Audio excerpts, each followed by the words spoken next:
Hello साथियों, एक नए टॉपिक के साथ, नई उमंग, नए जोश के साथ फिर से स्टार्ट करते हैं। चलिए, आज हम आपके सामने एक ऐसा अध्याय शुरू करेंगे, एक ऐसा टॉपिक शुरू करेंगे। अगर आपकी समझ में आता चला गया तो ये मान लो कि फिर अब इंग्लिश आसान हो जाएगी, इंग्लिश आसान हो जाएगी। चलिए साहब, हम तीन काल में बात करते हैं, तीन काल में बात करते हैं, तीन काल में ही हम रहते हैं, प्रेजेंट, पास्ट और फ्यूचर। कल, आज और कल, कल, आज और कल। कल जो बीता हुआ कल था उसे पास्ट कहते हैं, आज टुडे इसे प्रेजेंट कहते हैं, जो आएगा उसे फ्यूचर कहते हैं। प्रेजेंट, पास्ट, फ्यूचर, समझ गए?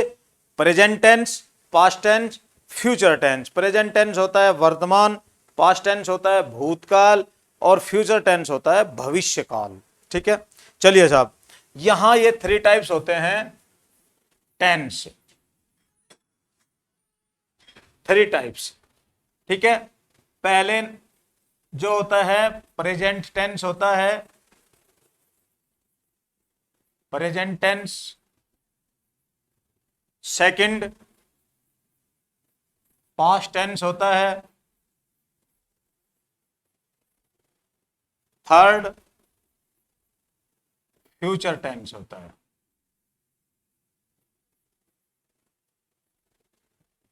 कितने टाइप्स के टेंस हो गए?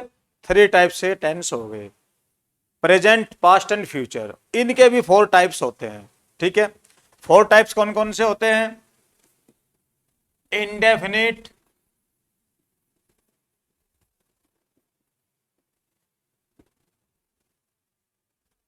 Continuous,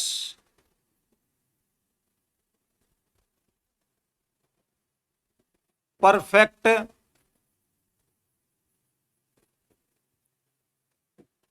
perfect continuous.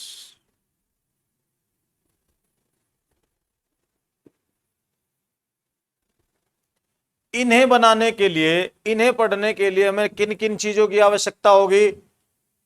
वर्ब की आवश्यकता होगी, फर्स्ट, सेकंड, थर्ड और आईएनजी फॉर्म, इनकी आवश्यकता होगी।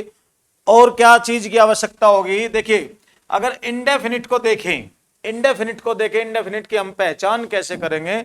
इंडेफिनिट की पहचान अनिश्चित होती है। कंटिन्यूअस की पहचान, जो कंटिन्यू होता है कोई काम वो कंटिन्यूअस होता है। परफेक्ट की पहचान, जो परफेक्ट यानी पूरा हो चुका है वो परफेक्ट होता है। और जो परफेक्ट कंटिन्यूअस होता है उसमें कुछ समय का भाव मिलता है। कुछ समय से कोई काम कंटिन्यू है, कुछ समय से कोई काम कंटिन्यू है, वो प्रेजेंट, वो परफेक्ट कंटिन्यूअस है। अब इन तीनों के साथ अगर जोड़ दे हम इन्हें, present indefinite, present continuous, present perfect, present perfect continuous, तो चार हो गए। ऐसे ही पास्ट के साथ जोड़ेंगे, पास्ट के साथ भी चार हो जाएंगे। ऐसे ही हम फ्यूचर के साथ जोड़ेंगे, फ्यूचर के साथ भी फोर हो जाएंगे। तो टोटल मिलाकर कितने टेंस हो जाएंगे? टोटल मिलाकर हमारे पास 12 टेंस हो जाएंगे। कितने टेंस का हो गया? अब 12 टेंस। 12 प्रकार के टेंस होते हैं, 12 टाइप्स ऑफ टेंस होते हैं। कौन कौन से टेंस होते हैं? इन तीनों के साथ यदि चारों जुड़ते हैं तो क्या होता है? 12 टाइप ऑफ टेंस होते हैं। चलिए साहब, अब हम इसमें से एक पढ़ेंगे। कौन सा पढ़ेंगे? एक पढ़ेंगे, ये पढ़ेंगे, इसके साथ ये जोड़ेंगे, present indefinite. Present indefinite sentence को कैसे पहचानोगे आप? ये प्रेजेंट इंडेफिनिट का है या प्रेजेंट कंटिन्यूअस का है या प्रेजेंट परफेक्ट है? इन सभी सेंटेंस में से कौन सा सेंटेंस कौन सा होगा ये पहचानना है। मान लीजिए ये लिख देते हैं हम कि वह कक्षा में शोर मचाता है।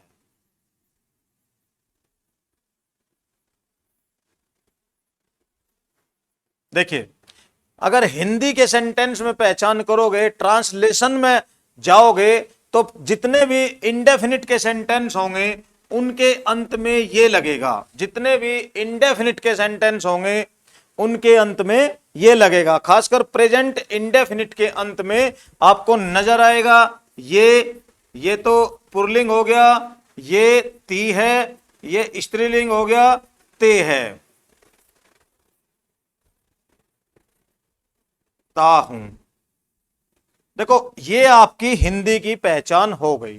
अगर प्रेजेंट इंडेफिनिट के सेंटेंस को हिंदी में आपको पहचानना है तो हिंदी में पहचान कब करोगे आप? हिंदी में पहचान उसके अंत में जाओगे, और अगर अंत में ये चीजें आपके सामने रखी गई है, ये चीजें आपसे पूछा गया है, कोई सेंटेंस आपसे हिंदी में बोलकर इंग्लिश में बनवाने के लिए कहा गया है, तो आप ये देखेंगे यदि ये पहचान है तो वो प्रेजेंट इंडेफिनिट का होगा दोस्तों, प्रेजेंट इंडेफिनिट का होगा। ये पहचान है। अब हम बनाएंगे कैसे? पहचान तो हमने कर ली है कि ये प्रेजेंट इंडेफिनिट का है, बनाएंगे कैसे? अब बनाने का नियम सुनिए साहब, चलिए।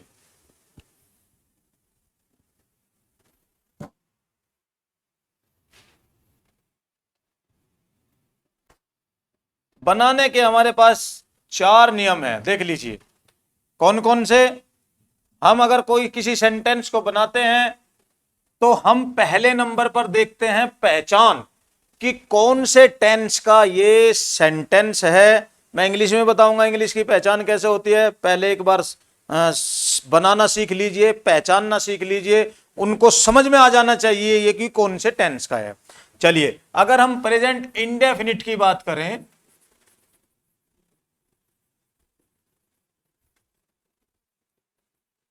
प्रेजेंट इंडेफिनिट की बात करें तो पहले नंबर पे आपको पहचान करनी है। पहचान क्या होगा? अगर हिंदी का वाक्य होगा तो ये अंत में आएगा,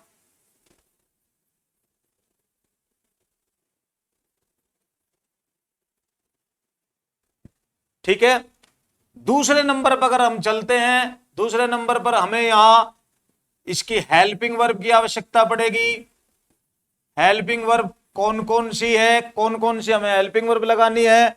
तीसरे नंबर पर हमें वर्ब की फॉर्म की आवश्यकता पड़ेगी कि वर्ब की कौन सी फॉर्म लगानी है, फर्स्ट लगानी है या सेकंड लगानी है या थर्ड लगानी है।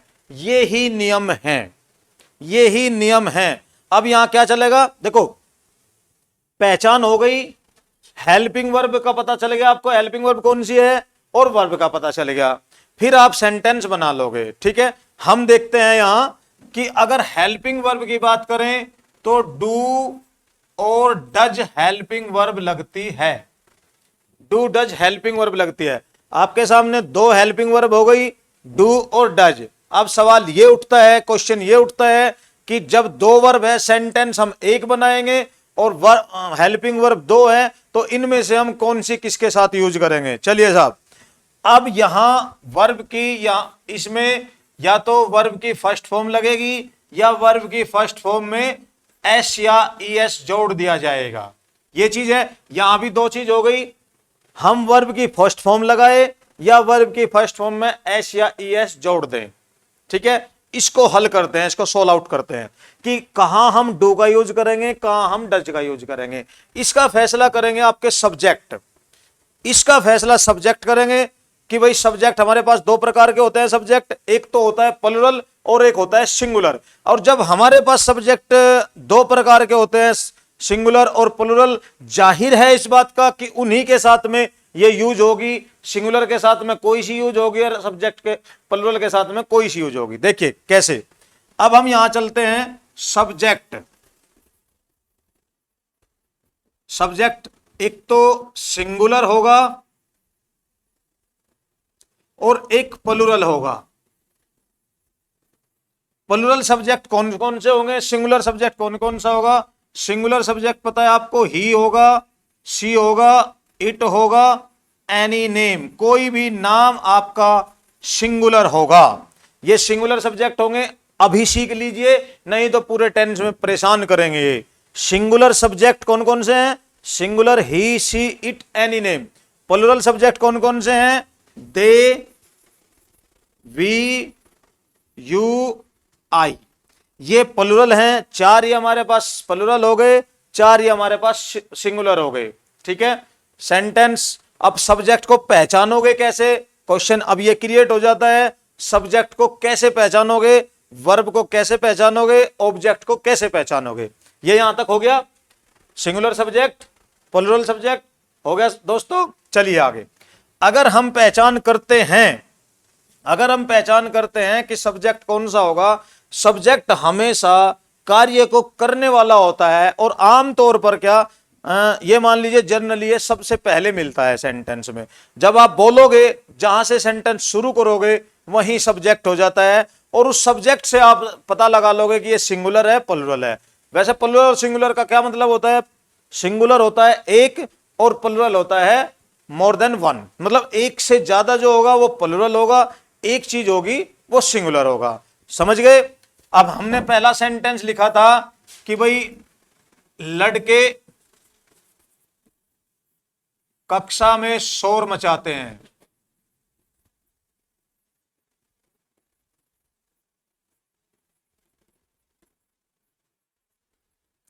लड़के कक्षा में शोर मचाते हैं या लड़का कक्षा में शोर मचाता है?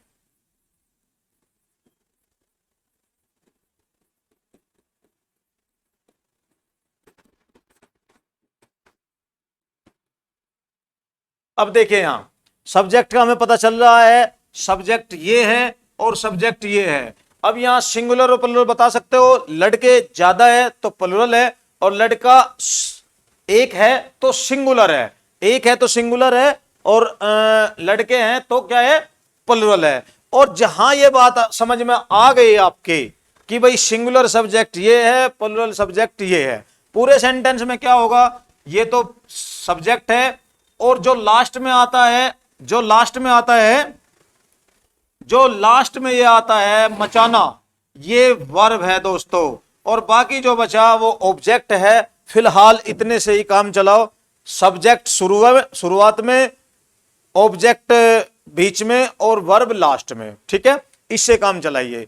अब हम कह सकते हैं, क्या कह सकते हैं, जब आपकी पहचान में ये आ गया कि सिंगुलर सब्जेक्ट कौन सा है और प्लुरल सब्जेक्ट कौन सा है, अब हम आपको ये बता सकते हैं कि सिंगुलर सब्जेक्ट के साथ में, सिंगुलर सब्जेक्ट के साथ में आप डज लगाओगे, और प्लुरल सब्जेक्ट के साथ में आप क्या लगाओगे? डू लगाओगे। प्लुरल सब्जेक्ट के साथ में क्या लगाओगे? डू लगाओगे। ये तो रही हेल्पिंग वर्ब की बात।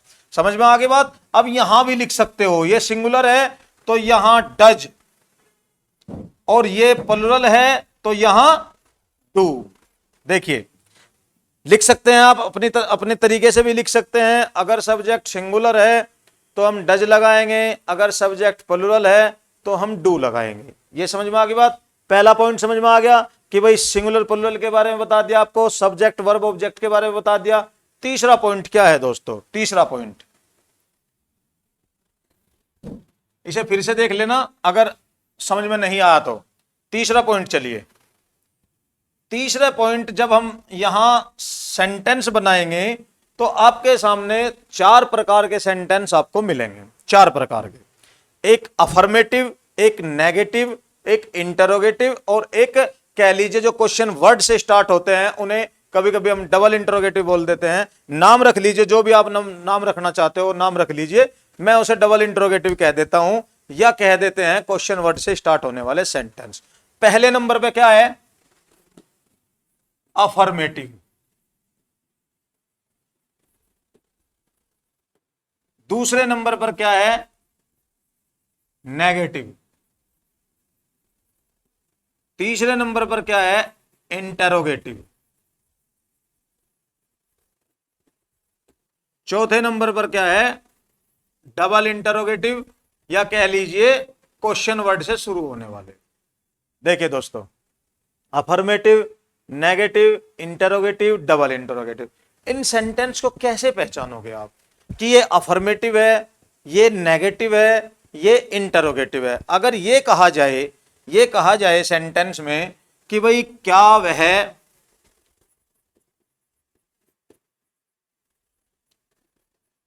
सुबह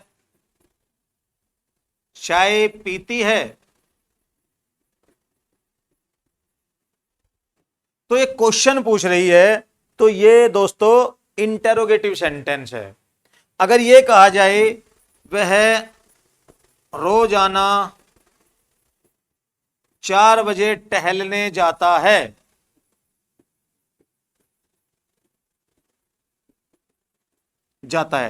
अगर ये कहा जाए कि वह टहलने कब जाता है।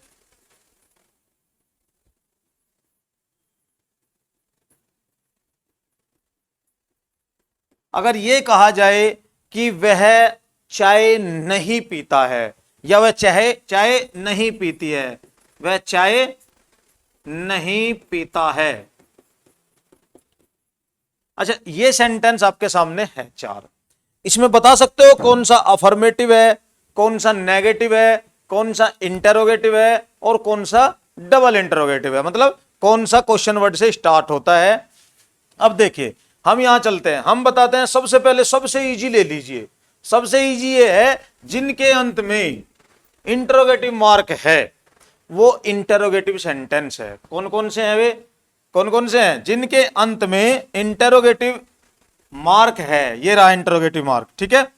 जिनके अंत में इंटरोगेटिव मार्क है वो इंटरोगेटिव सेंटेंस है।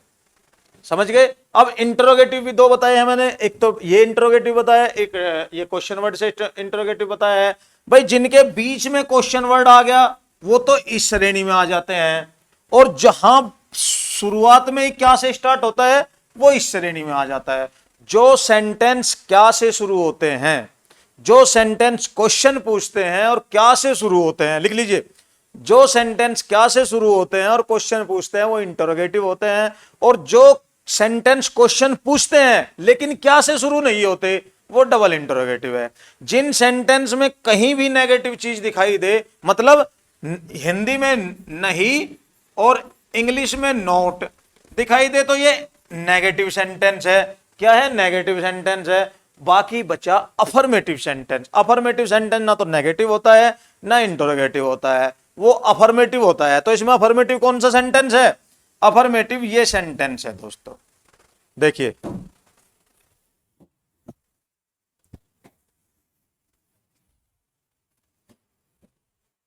समझ में आई बात, समझ में आ गई ये चीज। तीन चीज बताई है, टेंस कितने टाइप के होते हैं, सिंगुलर प्लुरल बताया है, सब्जेक्ट वर्ब ऑब्जेक्ट बताया है पहचानना। अब चौथे नंबर पर बताया है आपको ये टाइप्स ऑफ सेंटेंस। सेंटेंस अगर पहचानोगे तो सेंटेंस कैसे पहचानोगे, ये हिंदी के हैं। अभी इंग्लिश में हम कैसे पहचाने, इंग्लिश में तो हमें केवल वर्ब यूज करने के लिए देते हैं। अब सुनिए साहब, पहला सेंटेंस देखिए क्या होता है।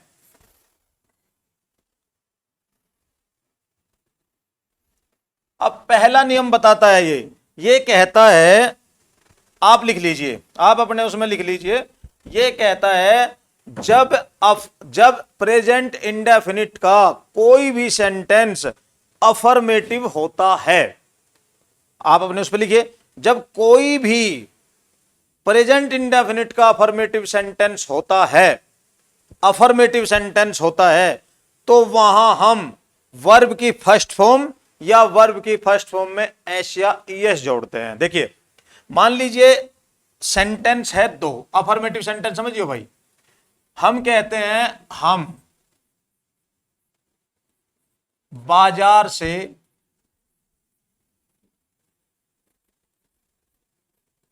फल लाते हैं,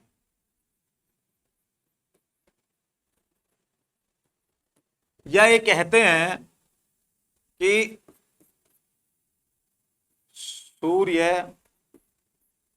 पूरब में निकलता है।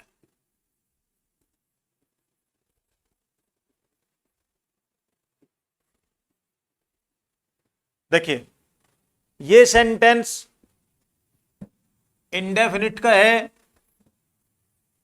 अफर्मेटिव है, ये भी अफर्मेटिव है, ये भी अफर्मेटिव है। अंतर क्या आया, अंतर ये आया, ये जो इसका सब्जेक्ट है ये प्लुरल है, ये जो इसका सब्जेक्ट है ये सिंगुलर है। अब यहां से कहानी शुरू होती है। क्या कहानी शुरू होती है, यदि सब्जेक्ट सिंगुलर है, यदि सब्जेक्ट सिंगुलर है तो हम क्या बनाएंगे, सबसे पहले हम सब्जेक्ट लिखेंगे, उसके साथ वर्ब की फर्स्ट फॉर्म में एस या ईएस जोड़ देंगे, फिर हम ऑब्जेक्ट लिखेंगे। ठीक है, सब्जेक्ट वर्ब ऑब्जेक्ट आप पहचानने लगे हैं। सब्जेक्ट कौन सा होता है, अक्सर शुरुआत में होता है, वर्ब की फर्स्ट फॉर्म में एस या ईएस जोड़ते हैं प्लस ऑब्जेक्ट लगाते हैं। और यदि सब्जेक्ट प्लुरल है, प्लुरल ये है, प्लुरल का मतलब बहुत सारे, हम बहुत सारे, वी में बताया था, वी प्लुरल होता है, तो यहां क्या करते हैं हम सब्जेक्ट लिखते हैं प्लस वर्ब की ओनली फर्स्ट फॉर्म लिखते हैं प्लस ऑब्जेक्ट लिखते हैं। ये नियम है दोस्तों। अब अपनी कॉपी में लिख लीजिए, यदि सब्जेक्ट सिंगुलर है तो हम उसकी वर्ब में एस या ईएस जोड़ देते हैं, यदि सब्जेक्ट प्लुरल है तो हम वर्ब की केवल फर्स्ट फॉर्म यूज करते हैं। वर्ब क्या होता है, वर्ब की 4 फॉर्म होती है, first, second, third and ING. ये चीज, इसमें से हम वर्ब की फर्स्ट फॉर्म यूज करेंगे। जैसे एक छोटी सी बोल देता हूं मैं आपको, गो फर्स्ट होती है, वेंट सेकंड होती है, और गोन थर्ड होती है, और गोइंग आईएनजी फॉर्म होती है। ये हम इसमें से इसका यूज करेंगे, फर्स्ट फॉर्म का, समझ गए, फर्स्ट फॉर्म का यूज करेंगे। फिर से देख लीजिए, यदि सब्जेक्ट सिंगुलर है वर्ब की फर्स्ट फॉर्म में एस या एस जोड़ देंगे, यदि सब्जेक्ट प्लुरल है तो केवल वर्ब की फर्स्ट फॉर्म का यूज करेंगे। समझ गए, समझ में आ गई बात। मान लीजिए ये सेंटेंस आपको बनाना है, ये यहां देखिए, ये सेंटेंस आपको बनाना है, तो इसमें हमने क्या कहा था, सबसे पहले सब्जेक्ट लिखेंगे, सबसे पहले सब्जेक्ट लिखा हमने वी, फिर हमने लिखी वर्ब, वर्ब की कौन सी फॉर्म लिखेंगे, क्योंकि सब्जेक्ट प्लुरल है तो वर्ब की फॉर्म लिखेंगे हम first, we bring fruit from the market. अब हम इंग्लिश में चल पड़े हैं, इंग्लिश में चल पड़े हैं, तो इंग्लिश में पहचान यही है, यदि सब सेंटेंस में आपको वर्ब की फर्स्ट फॉर्म या वर्ब की फर्स्ट फॉर्म में एस या ईएस लगा दिखाई दे तो वो प्रेजेंट इंडेफिनिट का अफर्मेटिव सेंटेंस होता है दोस्तों। समझ गए। यहां अगर इसमें जो गलती होगी, जो रॉन्ग होगा, यहां वी के बाद में अगर इसने एस लगा दिया तो ये रॉन्ग हो जाएगा सेंटेंस, क्योंकि हम क्या कहते हैं, हम कहते हैं यदि सब्जेक्ट प्लुरल है तो हम वर्ब की केवल फर्स्ट फॉर्म का यूज करेंगे, यदि सब्जेक्ट सिंगुलर है तो हम वर्ब की फर्स्ट फॉर्म में एस या एस जोड़ देते हैं। समझ गए। कुछ सेंटेंस है बनाते हैं, कुछ आप बनाना, कुछ हम बनाएंगे, सीख लो। नियम क्या है, नियम लिख लीजिए एक बार नियम। ये हम ये सेंटेंस बनाते हैं, चलिए साहब इसको यहां से थोड़ा रब करते हैं। ये सेंटेंस है हमारे पास में, इसे बनाएंगे, कैसे बनाएंगे, सूर्य पूरब में निकलता है, तो दी सन, दी इसलिए लगाया है इसके साथ में, मैंने कहा था कोई एक चीज हो या एक समझी जाती हो उसके साथ हम दी का प्रयोग करते हैं। तो दी सन, निकलने का क्या होता है, राइज, तो राइज निकलना, अगर हम यहां राइज करते हैं तो ये सेंटेंस गलत हो जाता है, क्योंकि सब्जेक्ट सिंगुलर है, तो हम यहां एस जरूर लगाएंगे। The sun rises in the east, the sun rises in the east, तो ये प्रेजेंट इंडेफिनिट है। प्रेजेंट इंडेफिनिट में फिर से सुन लीजिए, अगर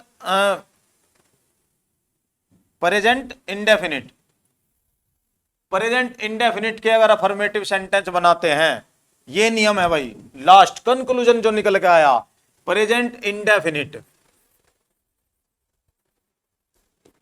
इंडेफिनिट का अफर्मेटिव,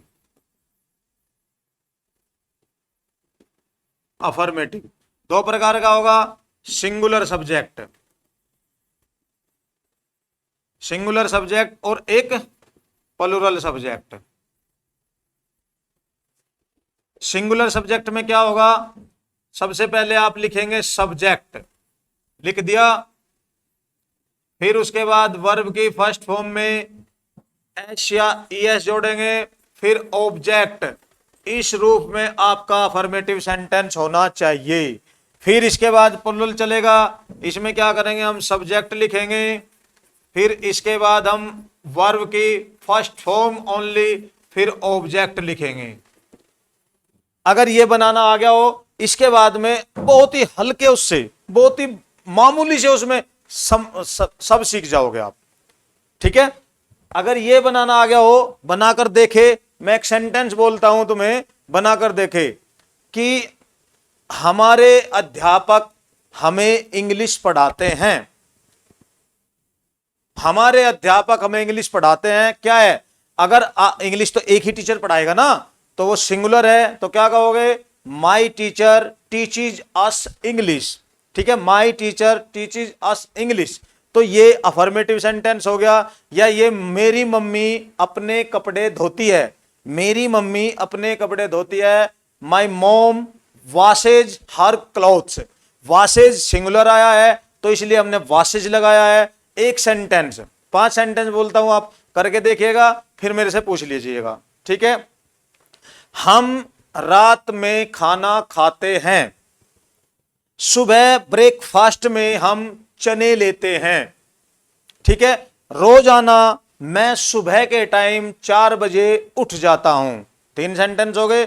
चौथा सेंटेंस, मेरे पिताजी मुझे खेत में ले जाते हैं। 4 सेंटेंस, 4 हो गया।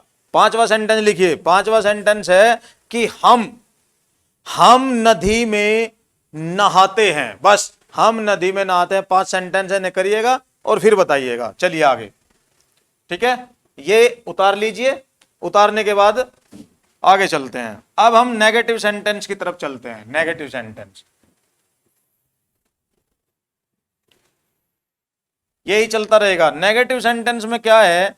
जब नेगेटिव सेंटेंस में चलेंगे हम, तो इसमें यहां से शुरू होता है हेल्पिंग वर्ब का खेल। हेल्पिंग वर्ब कौन कौन सी थी? डू और डज। डू और डज। देखिए, जब नेगेटिव सेंटेंस है तो डायरेक्ट डू नॉट और डज नॉट कह लीजिए। डू नॉट और डज नॉट कह लीजिए। यहां देखिए, अगर सिंगुलर सब्जेक्ट है तो आप यहां इसके साथ सिंगुलर और इसके साथ प्लुरल, यहीं से शुरू हो जाएगा। अगर सिंगुलर है तो डज नॉट लगाइएगा, अगर प्लुरल है तो डू नॉट लगाइएगा। अगर सिंगुलर है तो डज नॉट लगाइए, प्लुरल है तो डू नॉट लगाइए। क्या बनेगा इसका फार्मूला? अगर फार्मूला हम बनाना शुरू करें तो सिंगुलर सब्जेक्ट का बनाते हैं, तो क्या होगा? सब्जेक्ट प्लस वर्ब की first, sorry, subject plus does not plus verb की फर्स्ट फॉर्म। नेगेटिव में मान लीजिए हमने वहां वर्ब के फर्स्ट फॉर्म भी यूज किया अफर्मेटिव में, और अफर्मेटिव में वर्ब की फर्स्ट फॉर्म के साथ एस या ईएस भी लगाया है। ठीक है, एस या ईएस भी लगाया है। और यहां क्या होगा? केवल वर्ब की फर्स्ट फॉर्म यूज होगी। डू नॉट और डज नॉट के साथ में यहां लिख लीजिए वर्ब की फर्स्ट फॉर्म यूज होगी। डू नॉट और डज नॉट जहां आपको दिखाई देते हैं वहां आप वर्ब की फर्स्ट फॉर्म यूज करेंगे। समझ गए? तो क्या होगा? बाकी ऑब्जेक्ट एंड अदर्स। अगर सब्जेक्ट प्लुरल है तो क्या करेंगे हम? Subject plus do not plus verb की first form plus object plus other. समझ रहे हैं आप बात? हमारे फार्मूले ये हो गए, लिख सकते हैं आप। अगर सिंगुलर सब्जेक्ट है तो डज नॉट लगाओगे, प्लुरल सब्जेक्ट है तो डू नॉट लगाओगे। समझ गए? कुछ सेंटेंस हम आपको अफर्मेटिव के बताते हैं, इससे आगे अफर्मेटिव का सेंटेंस बताते हैं और उन्हें याद भी करिएगा। ठीक है, चलिए साहब, अफर्मेटिव सेंटेंस।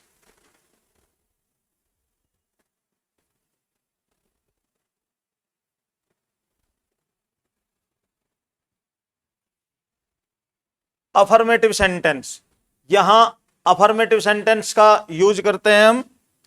ठीक है,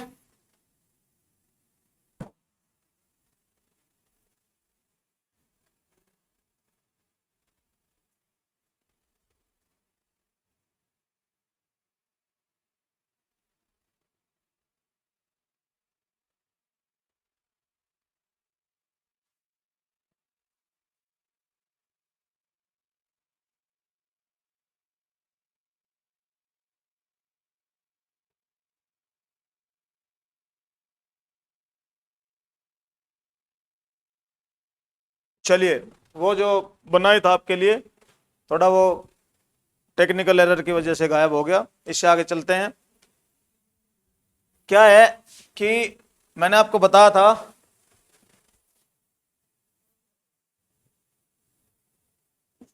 यही देख लीजिए, अफर्मेटिव और नेगेटिव मैंने आपको पढ़ा दिया है। इससे आगे अगली वीडियो में पढ़ाएंगे, आप इसको ध्यान से करिएगा। जितने भी आपके पास बुक हैं, जो भी आप बुक है जो आप पसंद करते हो, उसी बुक से आप 2-2, 4-4, 10-10, 20-20 सेंटेंस बना लेना और मेरे से चेक करा लेना। ठीक है दोस्तों, नमस्कार।